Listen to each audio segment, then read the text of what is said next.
Joliba Afternoon News. Fin de la formation de qualification des agents de Sky Mali en maintenance d'avion. Cette formation concernait précisément le Boeing 747 classique. Sommet Afrique-France, vous aurez la réaction de la société civile malienne.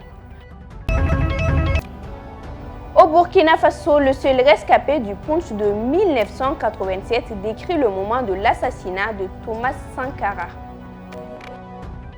Fidèles téléspectateurs de Joliba TV News, bonjour et bienvenue à toutes et à tous dans ce journal. Nous en parlions à l'entame de cette édition. Ils sont une dizaine d'agents de Sky Mali, la compagnie aérienne du Mali, à recevoir une formation de perfectionnement en maintenance d'avion. La formation concernait précisément le Boeing 747 classique. Écoutons quelques réactions après la clôture de cette formation au micro de Haruna Saliakone. La formation exactement se focalise sur les différents systèmes qui sont réellement installés sur les avions. Donc il y a la partie ce qu'on appelle airframe et la partie avionics. Donc nous sommes de deux spécialités réellement. Donc spécialité avionique, donc tout ce qui concerne les parties électroniques, la partie hélice et tout ça. Et la partie airframe, donc ça concerne tous les moteurs, les commandes de vol, les trains, le conditionnement d'air, tous les systèmes. Donc, la formation c'est sur le Boeing 737-500, c'est un avion classique. Il y a plusieurs gammes de 737, donc la formation est basée sur le 737 classique 500 exactement. Et cela ne suffit pas, il faut donc assurer leur formation pour maintenir les compétences et sinon apporter donc une plus grande qualification à ceux qui sont déjà compétents. Mais nous sommes dans un domaine de technologie très avancé où les choses vont vite. Vous sortez de l'école 3 ans plus tard, les choses ont tellement changé que si vous n'avez pas une formation continue, vous allez faire face à de nouvelles technologies que vous ne saurez maîtriser. D'abord, cette formation rentre dans le cadre d'une conformité réglementaire. La réglementation exige un maintien de compétences à une période déterminée. Aussi, ça permet de mettre à niveau les compétences acquises par les techniciens pour assurer un service de qualité. Dans le cadre de la mise en œuvre des activités du projet Hydromet Mali, la Direction générale de la protection civile a bénéficié d'un don de 5 ambulances et 5 drones ce vendredi 8 octobre 2021. Quelques réactions au micro de Ladji Malik Guitei. Le matériel que nous venons d'obtenir, c'est du matériel qui va certainement nous permettre, en tout cas, d'accroître nos capacités opérationnelles sur le terrain et même par moments nos capacités techniques. Pour une première fois, nous recevons, n'est-ce pas, des drones qui vont certainement contribuer aussi à augmenter notre capacité d'adaptation sur le terrain. Le besoin était là. Le besoin était là. Toutes les unités ont ce besoin d'avoir en tout cas une ambulance ou en tout cas un appareil technique du genre pour pouvoir travailler sur le terrain. Et qui parle d'ambulance médicalisée, parle de prompt secours, de prise en charge des blessés compliqués, de prise en charge également donc, des personnes sinistrées dans tous les coins du Mali. Et donc aujourd'hui, cette donation n'est qu'une suite logique de ce que nous avons commencé depuis un certain temps. En marge de la 3e édition de la Journée mondiale du coton organisée par l'Organisation mondiale du commerce à Genève, le chef du gouvernement malien a été reçu ce jeudi au siège du Centre international du commerce par sa directrice générale, Mme Pamela Cook Hamilton. Aïssata Traoré. C'est à la faveur d'un déjeuner de travail offert par la directrice exécutive du Centre du commerce international que les deux personnalités ont largement échangé sur la coopération entre le Mali et cette institution, avec un accent particulier sur le renforcement des capacités de l'APEX, de la Direction nationale du commerce et de la concurrence du Mali. En outre, il est inscrit au menu des échanges l'impact de la maladie à coronavirus ainsi que la relance économique post-pandémie. Après cette entrevue avec Mme Pamela Cook Hamilton, Shogel Kokalamaiga a rencontré le directeur exécutif du cadre intégré renforcé, Ratnakar Adhikari. Avec lui, il a évoqué les voies et moyens de soutenir les filières agricoles telles que le coton, la gomme arabique, le karité, la mangue, la noix de cajou. Avec tous ses interlocuteurs, le Premier ministre a insisté sur la création de valeur ajoutée à travers le soutien à la transformation du coton sur place au Mali. La présence du Premier ministre à ces sommets mondiaux sur le coton se justifie et elle est à la hauteur de l'ambition des producteurs maliens pour la campagne 2021-2022, au sortir de laquelle il est attendu plus de 800 000 tonnes de coton. Notez que le Centre du commerce international est l'agence conjointe de l'Organisation mondiale du commerce et des Nations unies. Créé en 1964, le CCI a pour but de rendre les entreprises des pays en développement et les économies en transition plus compétitives afin de mieux les intégrer dans le commerce international et d'encourager les développements économiques inclusifs et durables dans ces pays. Au plan bilatéral, le CCI a élaboré et participé à plusieurs études de projet sur le développement des petites et moyennes entreprises afin de faciliter leur intégration au commerce international. Nous en parlions dans les titres. Ils sont des hommes d'affaires, des acteurs de la culture et de sport à participer au sommet Afrique-France. Voyons l'avis de la société civile malienne avec Mohamed Attaher Alidou, notre envoyé spécial depuis Montpellier. Ce que j'attends, c'est que les jeunes qui vont rencontrer le président Macron aujourd'hui passent un message de la jeunesse africaine. Cette jeunesse aujourd'hui qui n'a pas connu la colonisation, qui n'a pas connu les luttes d'indépendance, donc qui a des relations moins affectives avec la France, de passer un message de vérité, un message de réalisme, à savoir que l'image de la France aujourd'hui dans les pays francophones est une image qui est largement écornée, largement entamée, parce que la France est vue comme un pays qui est aux côtés des régimes au lieu d'être aux côtés des peuples. Et donc je pense et j'espère que les jeunes aujourd'hui vont passer un message au président Macron, à savoir que oui, cette relation elle est historique, elle existe, il faut la consolider, mais il faut la consolider sur une nouvelle base.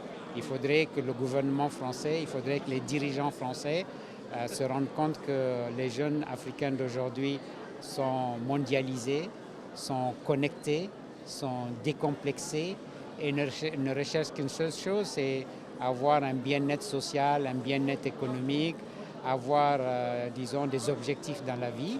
Et pour cela, il faudrait que le paradigme de la relation entre la France et les pays francophones africains change complètement. Ce que j'attends de ce sommet Afrique-France, c'est que les gens parlent à bâton rompu, c'est-à-dire qu'ils se disent les choses clairement. Jusque-là, ces sommets avaient lieu entre chefs d'État et chefs d'État. Aujourd'hui, nous avons le président français face à des diasporas, à des gens de la société civile, à des entrepreneurs. Donc le dialogue ne sera pas le même, l'échange ne sera pas le même. Et on espère un échange beaucoup plus franc, où les intérêts seront complètement autres. Du sommet, on ne peut pas en entendre grand-chose. Pour moi, c'est la base d'une reconstruction dans le partenariat Afrique-France et à partir d'une prise de conscience. La prise de conscience, c'est que la géopolitique mondiale est en train de changer et qu'avec ce changement, il va falloir qu'on réinvente nos rapports en phase avec ce changement. Toujours dans le cadre du sommet Afrique-France, le président français Emmanuel Macron et les représentants de la jeunesse et de la société civile africaine ont animé un panel de haut niveau. Parmi les panélistes, notre compatriote Adam Diko. Suivons. Ce que moi j'attends personnellement de ce nouveau sommet, c'est que ça soit le début de quelque chose de nouveau. Je ne veux pas parler de rupture parce que ce n'est pas ce sommet qui a voulu cette rupture. La rupture, elle a été voulue avant le sommet. Elle a été voulue par les cris des cœurs des jeunes Africains. Donc, ne pas faire croire que la rupture est voulue ici à Montpellier. La rupture a été voulue. Les frustrations ont été exprimées. Des cris des cœurs continuent d'être criés, entendus. Donc, moi, je voudrais que ce nouveau sommet soit le début de quelque chose. La rupture complète de cette posture qu'on peut qualifier souvent paternaliste, la rupture aussi de ce regard sur l'Afrique, qui n'est pas un continent de misère ou de chômage ou de maladie, qui est un continent jeune, de ressources, d'optimisme, d'innovation. Assumer son histoire dans la relation Afrique-France. Dès 2023, La France est enfin sortie du déni. Elle a reconnu sa responsabilité sans tomber dans le piège de la recherche de la pureté. Monsieur le Président, le travail de mémoire de l'esclavage et de la colonisation est enfin permis. Les œuvres restituées sans argument normatif de conservation du patrimoine public, ces œuvres-là participent de cette réparation, Monsieur le Président. Elles nourrissent cette nouvelle relation parce qu'elles circulent dans et hors de nos musées en Afrique comme en France. Monsieur le Président, cette reconnaissance permet ainsi de créer une collaboration plus apaisée. Il faudra surtout parler du vocabulaire dépassé, inadapté, dévalorisant, qui réside encore dans vos discours et dans celui de vos institutions lorsque vous vous adressez à l'Afrique ou lorsque vous levez des fonds pour aider l'Afrique. Parmi ces expressions, il y en a une qui retient mon attention tout le temps et qui par fini me dérange. L'aide au développement. Monsieur le Président, l'aide, tant qu'elle n'aide pas, tant qu'elle n'amène pas à se départir de l'aide, comme le dit Thomas Sankara, il faut s'en débarrasser. L'infographie du jour nous conduit en Mésopotamie. Le Tigre est un fleuve de Mésopotamie long de 1900 km.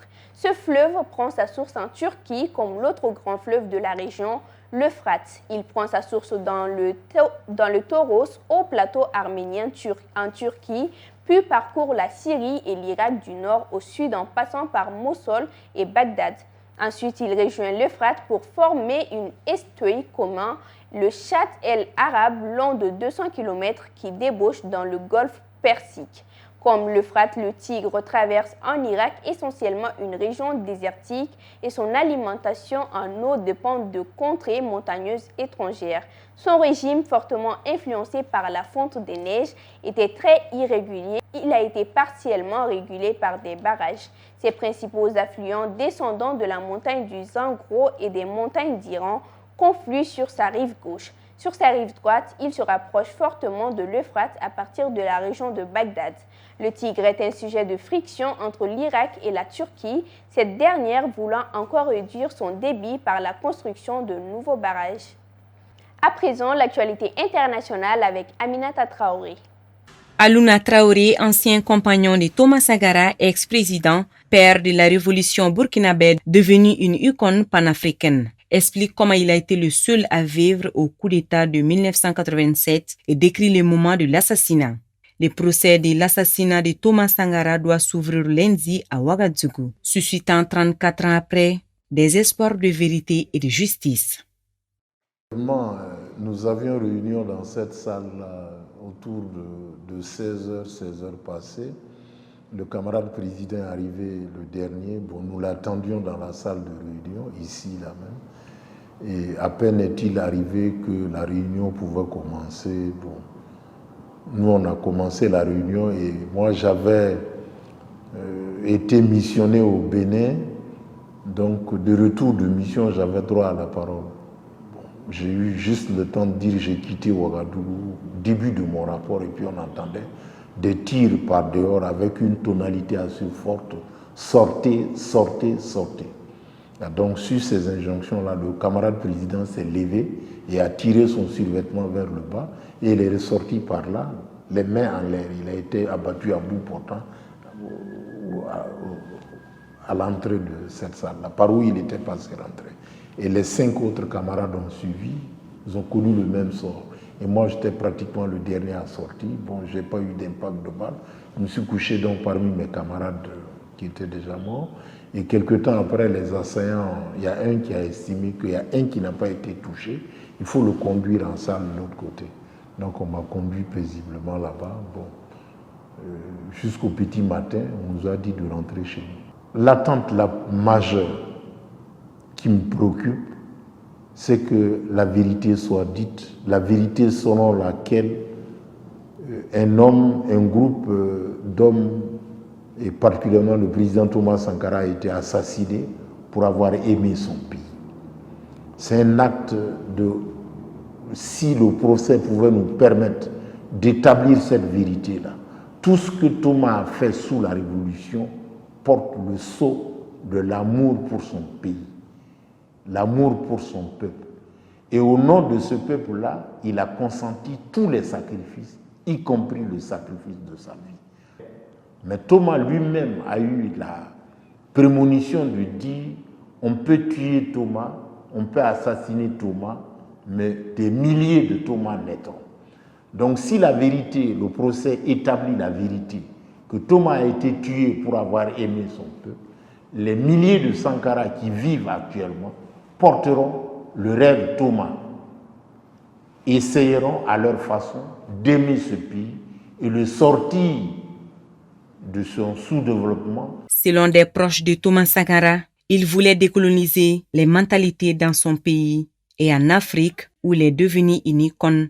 Mais Thomas Sankara, jeune président du Burkina Faso, n'a pu réaliser son rêve. En 1987, il est assassiné 4 ans après le coup d'État qu'il avait porté au pouvoir. Le procès des acteurs présumés de son assassinat, dont son ancien ami Blaise Compaoré, qui lui a succédé et est resté au pouvoir pendant 27 ans, s'ouvre lundi à Ouagadougou, où Thomas Sankara reste une figure populaire et emblématique.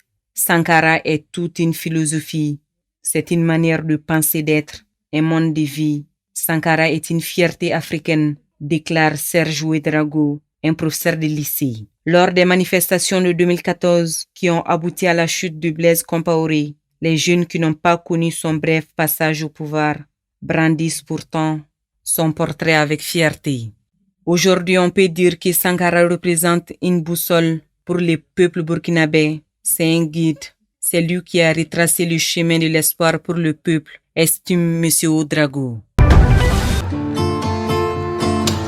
Après la Fashion Week de Paris, voici les 5 tendances de l'été à retenir.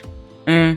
Libération du corps avec des silhouettes courtes et rétro de la gaieté des 60s, des découpes, des fentes qui étalent les vêtements, en vue des couleurs éclats, de jaune, de rose et d'orange, et une paillette chromatique pastel. Prendre de la hauteur avec des sandales plateforme, hautes ou basses, esprit lingerie soutien-gorge ou bandeau, nouveau top qu'on affiche sous une veste, une robe, une chemise et la taille basse.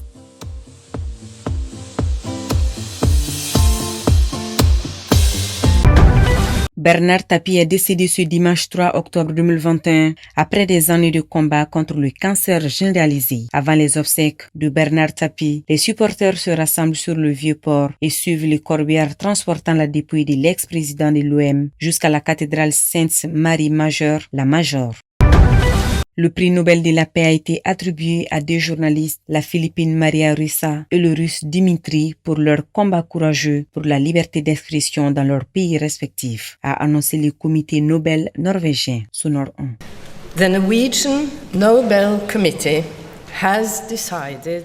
Le comité Nobel norvégien a décidé de décerner le prix Nobel de la paix 2021 à Maria Ressa et Dimitri Muratov pour leur effort visant à préserver la liberté d'expression, condition préalable à la démocratie et à une paix durable, pour leur effort pour sauvegarder la liberté d'expression, qui est une condition préalable à la démocratie et à une paix durable.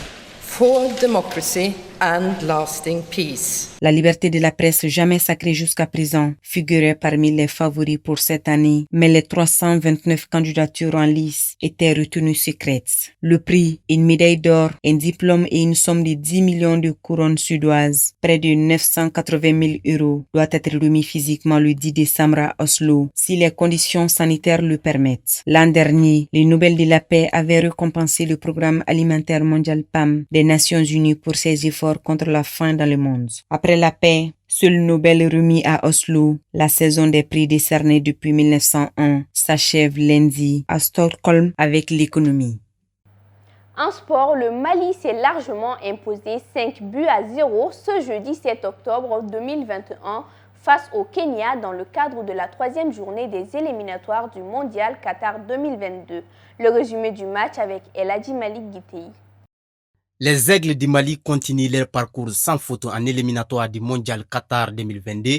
Hier, jeudi 7 octobre 2021, Pour le match comptant 3e journée de ces éliminatoires, les hommes de Mohamed Makasuba ont pulvérisé les Kenyans par le score sans appel de 5-0.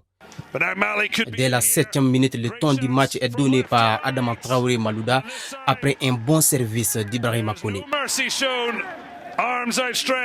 Après cette entame marquée à la 22e, 36e et 45e minute par le jeune attaquant Ibrahima Koné qui ouvre son contre-but avec l'équipe nationale par un triplé. Score 4-0 à la mi-temps. De retour des vestiaires, les hommes dans le classement, le Mali est suivi de l'Ouganda 5 points qui s'est imposé 1-0 face au Rwanda pour cette 3e journée. Le Kenya, victime du jour, est 3e avec 2 points et le Rwanda dernier avec 1 point au compteur. Pour la 4e journée prévue ce dimanche 10 octobre 2021, les Aigles se déplaceront à Nairobi pour affronter toujours le même Kenya. Dans la même catégorie, le jury disciplinaire de la Confédération africaine de football, CAF, a dans une correspondance adressée à la Fédération malienne de football, FEMAFOOT, annoncé avoir blanchi Dr Adama Sangaré et Dr André Diarra dans l'affaire de dopage de 2 internationaux maliens, dont Mohamed Kamara et Sékou Koïta. Amadou Tolo nous explique. En novembre 2020, les 2 joueurs maliens évoluant au Red Bull Strasbourg, Mohamed Kamara et Sékou Koïta, ont été testés positifs lors d'un contrôle antidopage de l'UEFA. Quelques jours avant, les 2 joueurs avaient reçu un médicament contre le mal de l'altitude pour un match des éliminatoires de la Coupe d'Afrique des Nations. Le 17 novembre, en Namibie, victoire du Mali 2-1. Pour faire la lumière sur la situation, la Fédération malienne avait décidé de suspendre à titre conservatoire le docteur Adama Sangaré, médecin responsable du staff médical.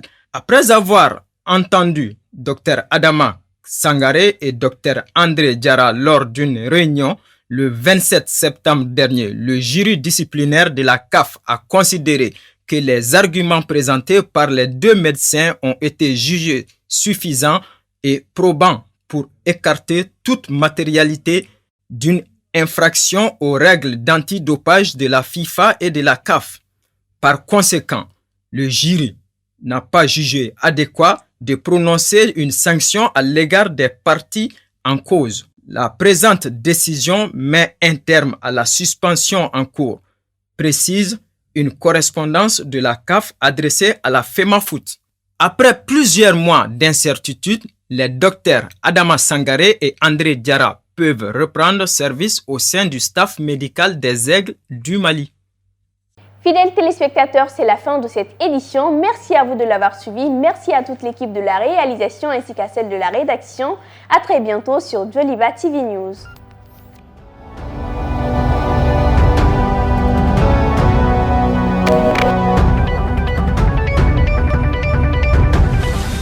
Joliba Afternoon News.